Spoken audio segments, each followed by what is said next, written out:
Hello everyone, welcome back to my channel. If you're here, you've probably been given a very long reading list and you don't know where to begin. Not to worry, I'm going to help you out today. We're going to be talking about how to tackle the reading list, the dreaded reading list. So that's the reading list that you might get from university, from a new course, from a master's, from a PhD. Regardless, your module supervisor, someone has given you a reading list to read and it's quite long and you're not even sure where to begin. We're going to be talking about exactly what to do, exactly what they mean, and exactly how to tackle that reading list to make the most of your course. The first thing to remember is that a reading list is provided to you to provide you the easy access to any reading materials or information that you need for that particular course. So to make to help you kind of find that first stepping stone. By no means is it a conclusive list of things that you need to read, and we will talk a bit more about this later, but it definitely is a really good starting point and kind of a good place to begin for writing most of your essays and to understand the content that's going to be taught to you. I remember being at university, and I am going to be the first to say I did not use reading lists very well.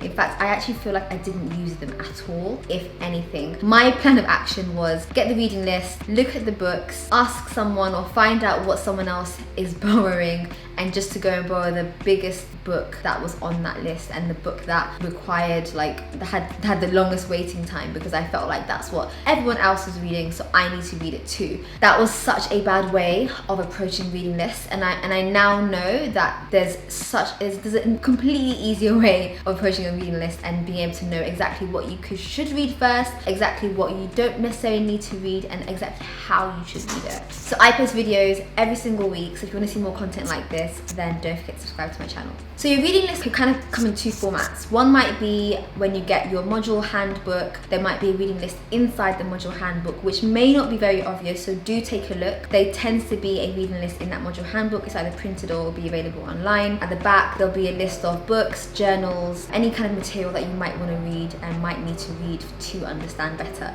that particular topic. You may also have reading lists more recently that are part of an online system. So this is where they kind of put the books that you and the journals and whatever that you could read, and then you're able to go to your university library and see sort of that book, see if it's on loan, if it's on hold, borrow it, where it is, where to access it from. So that's quite a nice way as well. So those are the two main ways. I know that when I was at university, my reading lists were all kind of printed, they were all online, like on PDF in the handbook. So that's where I probably look first. But if you have been given a tool where you can go online and access that reading list, then definitely use that as well. So the first question is, do you need to read every single thing on the reading list? So let's just start there, because the answer is no. In fact, when you get that reading list, it will probably come with a few different kind of sections and kind of laid out in a bit of a different way for you. So there should be a reading list for every module. There should be a reading list for every sort of unit you might be taking, every topic that you might be taking. So of course, you want to start with the books and start with the lists that are most relevant to you now. There's no point in looking at a reading list for a module that's in a few months' time when you have a current module that you're going to be taught.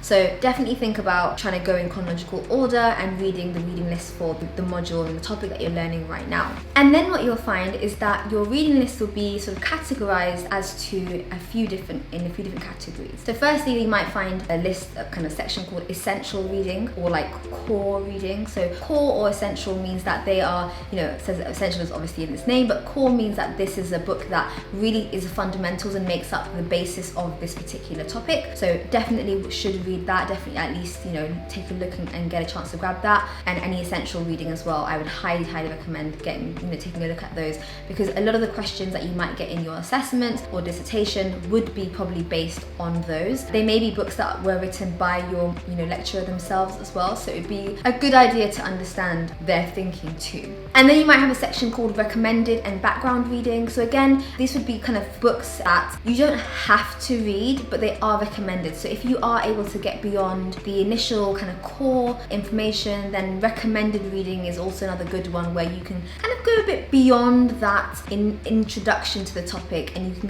kind of delve a bit deeper. So that would be the next one. And then lastly, you might see something called like further reading. That would be another one, which is really extending it beyond the core and sort of the recommended information and taking you into more of a discussion to allow you to sort of delve more into the topic. And I would say those those books, those journals will be for those that are kind of interested a bit more, and they will definitely not have any information in them that you need to know, because if that was the case, that would be in your core or your kind of essential reading section. The next question that you might be asking yourself at this point now is, okay, fine, I've identified the books that I've got.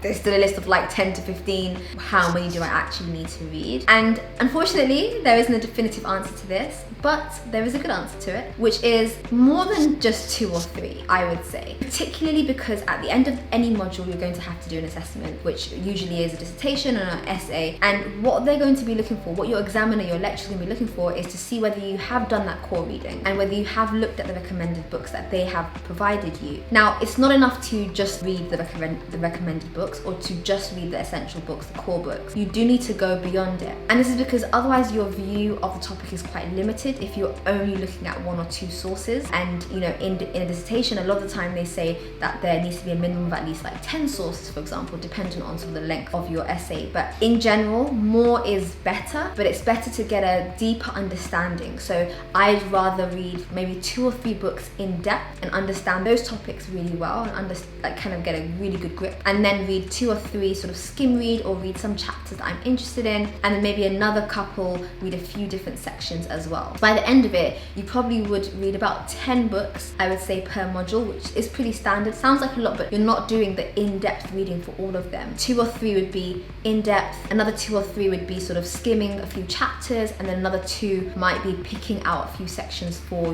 what you need to write about or want to learn a bit more about, or what you might be more interested in. So like I said, there is no number, and I would definitely recommend reading more than 1 or 2. It will be very obvious in your assessments and in your understanding and in your kind of one-to-ones and your tutorials if you're just looking at one kind of view, or if you haven't done wider reading and you're not able to kind of discuss around the point. One thing I recommend is to set some reading goals. By this I mean actually thinking about how and why you're reading. Now, there's 2 main reasons why you might read. The first is just to understand and to get a kind of wider understanding of the topic. So this would be good because, you know, this is like I mentioned earlier, would be important for you discussing your topic when you're kind of introducing your topic in any assignment and things like that. So in that case, you need to set a reading goal and say, right, I need to read these books in order to understand the topic. Whereas if you're reading for an assessment or for a dissertation, that's a completely different reading goal. That requires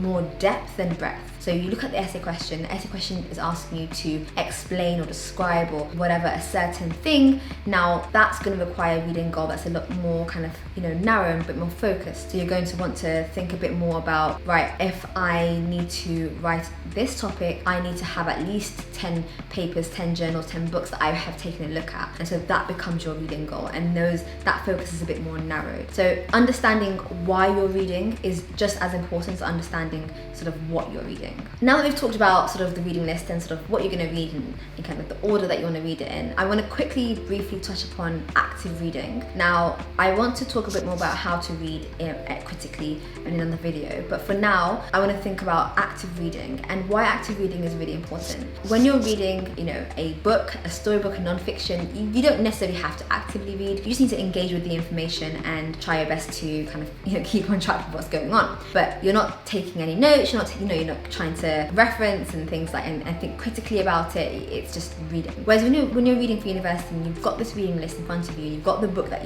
your lecturer has told you to read, it's not just a matter of flicking through the book, you know, on the train. You actually need to read actively in order to pick out the information that you may need to use in the future. Now, there's 3 main ways that you can read. The first is scanning, the second is skim reading, and the third is reflective or critical reading. And this goes in the order of sort of how in-depth you're reading. You can pick up a book or a paper and kind of just skim through it, or you can actually sit down and annotate and really think a bit more critically about each point. These are all styles that we would all use, so they're not styles that you would only skim read. You should be skim reading and scanning and reflectively reading at all points. So like I said, reflective is really important to help you build a good understanding of your topic. It's really the in-depth, whereas skim reading is good to kind of familiarize yourself a little bit. So you are reading it, but not too much depth. You're kind of flicking through a little bit. Skim reading is just looking out for keywords. So you might have to write an essay about, I don't know, actin and myosin. So you're going to flick through. In fact, you might even go to the glossary and find actin myosin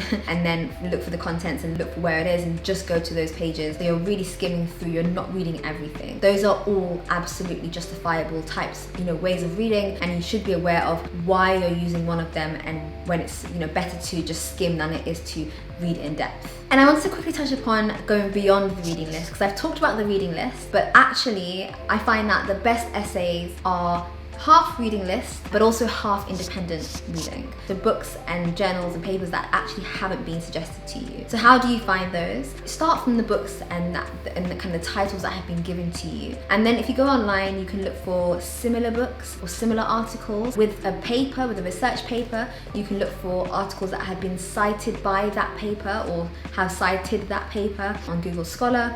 And that's a really nice way of finding papers that have been published since that are related to the one that you're reading. And it's just a really good independent way of actually going beyond the reading list. But I would always start with the reading list to make sure that you know what is expected of you to know, and then building on that and trying to find other papers that actually would be kind of closely related, but also shows that you have done some independent thinking, you have given it some critical thought, and you have given it some independent thought as well. All of those things merge together to then give you a really good understanding of what the lecturer expects you to know, but also, being a university student, you should be an independent learner and an active learner, and this also provides you with that sort of aspect of it as well. So going beyond the reading list, but making that your starting point. I hope you guys found this helpful. I know that it's the start of a new academic year. You might be starting a new module and you just don't really know what to do with the reading list. So hopefully this is helpful. Hopefully you're able to pick up a few tips for how to best maneuver your reading list, and I will see you guys in my next video.